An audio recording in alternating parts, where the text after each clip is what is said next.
My wife requested that I watch her friend's children while she was away for work.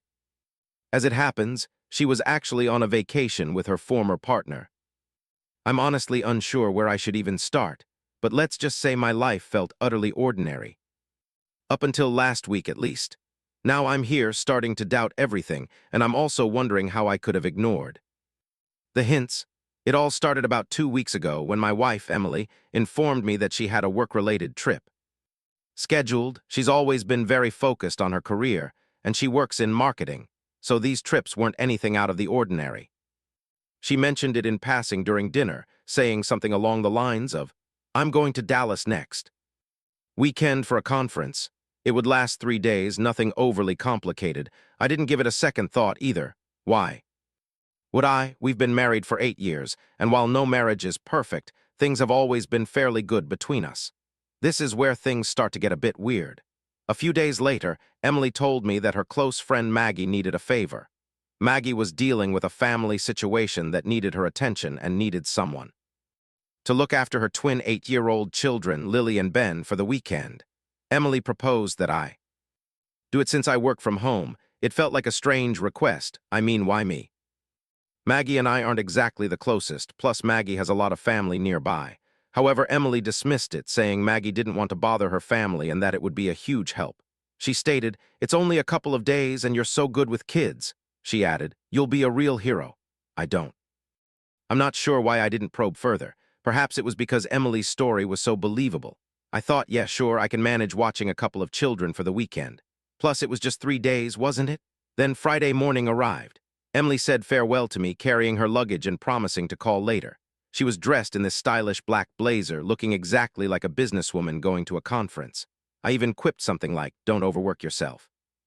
She chuckled and replied, "Don't let the children torch the house." And with that, she was gone. The initial day was pretty normal. The twins behaved well and we spent most of the day playing games and watching animated shows. However, by the night, something felt strange. Emily hadn't phoned. Usually, whenever she travels, she checks in at least once a day. I sent her a quick text wishing her well and received a response 2 hours later. "Extra busy. Will call tomorrow. Love you." That was when I felt the initial flicker of worry. Emily is always glued to her phone. She's the kind of person who checks Instagram at breakfast and texts me back almost instantly. However, I tried to convince myself that perhaps she was genuinely occupied. She did say it was a significant conference, after all. The second day is when matters started to go downhill. Around midday, I got a text from a friend we shared, Sarah. She messaged, "Hey, isn't Emily supposed to be in doubt? Alice, haven't seen her say anything about it. Hope the trip's going well." That felt peculiar. I always see Emily posting travel photos, or at least some story updates when she's away on business trips. She always seems to have her camera out, and it's like she can't help but take pictures of those hotel room views or the fancy food they serve at the conferences. I told Sarah, "Yeah, she's there," figuring she was just swamped. But then I couldn't stop the feeling that something just didn't feel right. I opened up Instagram and looked at Emily's profile. There was nothing new. Her last post was from a week ago, and she hadn't put up any stories or mentioned anything about the trip. My mind began to race, thinking 1,000 thoughts a minute. Maybe she's just swamped with work. Maybe she's not posting because she's totally worn out. But then another idea popped into my mind. What if something bad happened? That night I tried calling her, no luck. I tried again an hour later, and this time she sent a text. "Can't talk, sorry. A meeting, at 9 at night." Nothing felt right. At this point, I decided I'd try to get my mind off things by cleaning the house. The twins were sleeping, and I thought straightening up might help me think straight. As I was going through Emily's desk, a piece of paper grabbed my attention. It was all wrinkled and stuffed between some books. I almost didn't bother, but I just knew I needed to look. It was a hotel booking confirmation. My heart sank when I saw the city. Miami, not Dallas. The dates, the exact same as her work trip. And then I saw another name on the reservation. Jason, her former boyfriend. At first, I felt like I must be hallucinating. This couldn't be real, could it? Perhaps there was a mistake at the hotel. As I focused on that document, my thoughts started to spiral out of control. Jason was her college sweetheart, the guy she used to refer to as her what if. They'd split up years before I entered the picture, yet I knew they'd kept in contact. Emily always insisted their relationship was just friendship and that I had nothing to be concerned about. But now, at this point, I wasn't so confident. I desperately hoped for a logical explanation. Maybe this was all outdated information. Perhaps she'd reserved it for someone else, but the dates were right there, staring back at me. Then something else popped into my head. Emily's suitcase. Inside, she'd packed swimsuits and light summer dresses. When I asked her about it, she chuckled, telling me, "It's warm in Dallas this time of year." However, Miami made a lot more sense. That night, I couldn't sleep at all. Every time I shut my eyes, I saw Emily and Jason relaxing on a beach, enjoying drinks and laughing at how oblivious I was. I felt ill, like I'd been completely betrayed. But most of all, I felt incredibly foolish. How could I have overlooked this? Was I really so completely blind? The next morning, I decided I had to investigate further. I phoned Maggie to ask when she was returning from her family crisis. Her reply knocked me sideways. "What? I've been home the whole weekend." "Emily told me you volunteered to babysit so she could concentrate on work." It was then that the truth hit me. Emily had lied not only to me, but to Maggie as well. Update. After discovering that Maggie had no family emergency and that my wife had essentially fabricated a reason to get rid of her duties on me, I couldn't stop my mind from going back to that hotel. The booking confirmation had a name that wouldn't leave me alone: Jason. I kept trying to convince myself it's not what it seems. Perhaps there was a good reason for all of this. But in my gut, I already knew. It's just that I wasn't ready to confront it yet. While I was watching the twins, I couldn't concentrate on anything else. Every time they wanted a snack or wanted to play, my thoughts drifted back to Emily. Where could she be? Was she really in Miami with Jason? The twins, sweet kids, didn't pick up on any of my distress. But I was a mess. I lost my appetite, couldn't sleep, and kept replaying every little thing Emily had said during the past few months. That night, I decided I couldn't just sit around and do nothing. I had to be cert, so I did something I'd never considered before. I unlocked Emily's laptop. Now I can guess what you're assuming, snooping into her privacy. Isn't that crossing the line? And believe me, I felt terrible doing it. But at that moment, it seemed I had no other option. The trust was already shattered. I had to determine if there was any proof to support my doubts, or even better, show that I was wrong. It didn't take long to find exactly what I was searching for. The first thing I looked at was her email account. Right there in clear view was a message exchange between her and Jason. The subject: "Can't wait to see you in Miami." I felt my heart drop. The emails weren't openly suggestive, at least not most of them, but they were warm, teasing, and flirtatious. They discussed how excited they were to finally have some time alone, how much they were missing each other, and how they'd make. I felt like all the lost time we could have had was gone now that I had this. The really awful thing? Those emails were from months ago. This wasn't a sudden, impulsive event. This had been arranged. I really wanted to quit looking, but I just couldn't. I continued to read through email after email. Each one was a crushing blow. Jason said how he'd always thought she was settling for me, and Emily didn't even refute it. She acted as if it was just a funny story. In that moment, it seemed as though my whole marriage had been a complete deception. I was filled with rage, pain, and shame all at the same time. But the hardest part was I still didn't know what to do. Should I call her and challenge her right away? Should I hold off until she returned and see if she'd admit it herself? Or should I just pack up her belongings and leave them outside? I concluded I needed more confirmation. If I was going to confront her, I wanted her to have no room to squirm out of it. That's when I did something I'm not very proud of. I looked up her location. We have an app we use to share our locations. It's mostly useful for things like knowing when someone is late or needs a ride. I opened the app and sure enough, there she was. Miami. Right then, it wasn't even a question anymore. She was being dishonest. She wasn't at a work conference. She wasn't in Dallas. She was in Miami with Jason. I looked at her little location. Pin on the map for what seemed like forever. It was like the evidence was right there, starring me in. That image of her, and I still couldn't grasp the reality of it. I kept wondering, could this be an error? Perhaps there's a good reason, yet deep down I knew I was wrong. The following morning I made a choice. I would go see her face to face. I understand it seems irrational, but I couldn't remain at home, consumed by my rage and doubt. I had to observe it with my own eyes.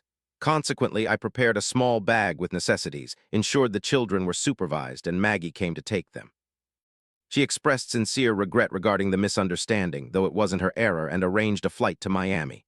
During the entire plane trip, I felt incredibly nauseous.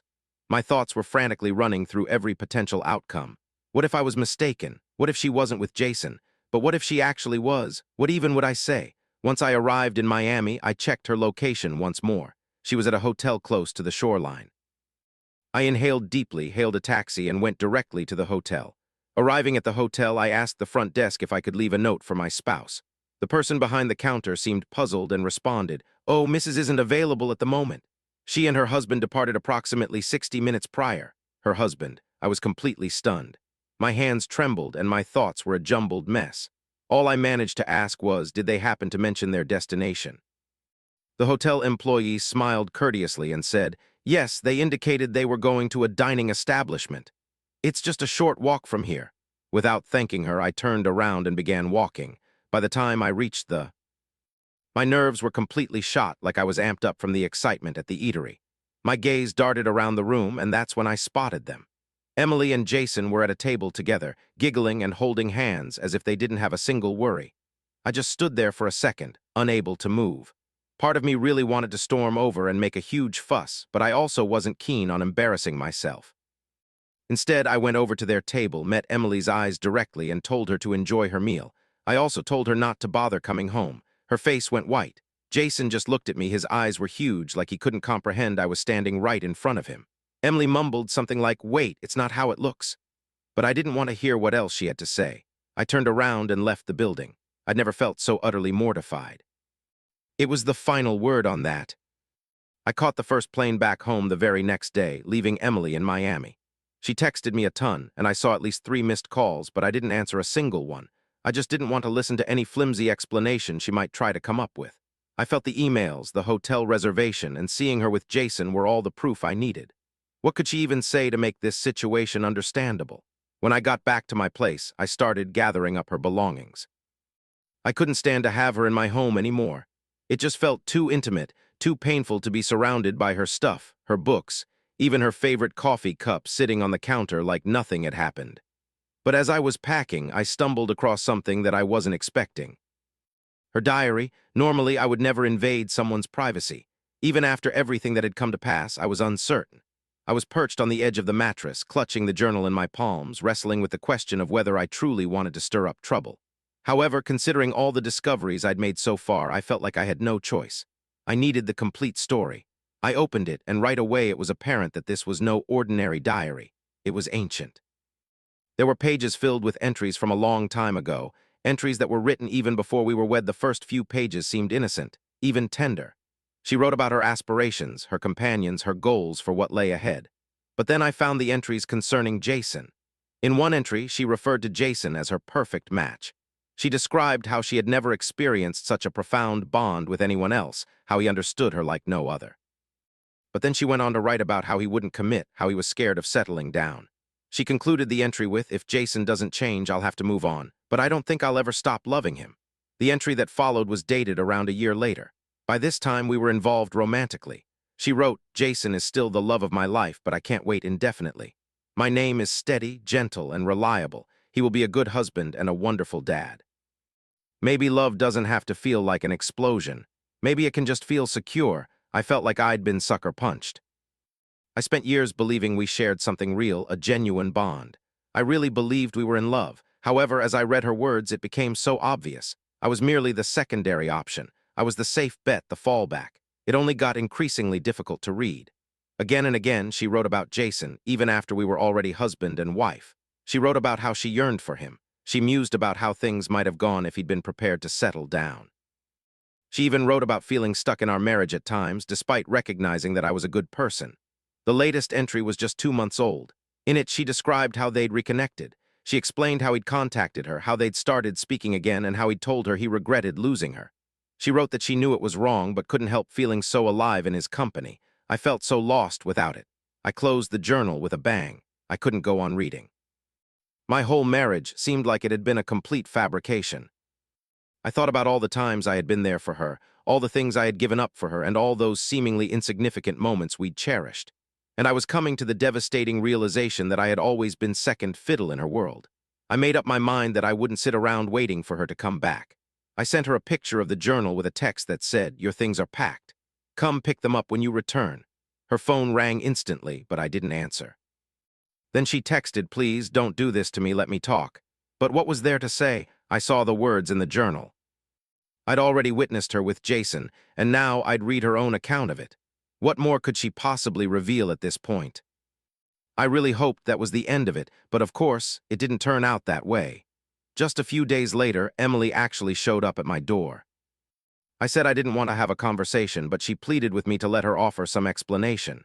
She was sobbing, claiming she'd made a blunder, that she'd been uncertain, that she never intended to inflict pain on me. I allowed her to speak, largely because I was curious to hear what sort of justification she would come up with. But in all honesty, it was pretty weak. She uttered phrases such as, "I didn't mean for this to occur and it was just a brief affair. It wasn't significant."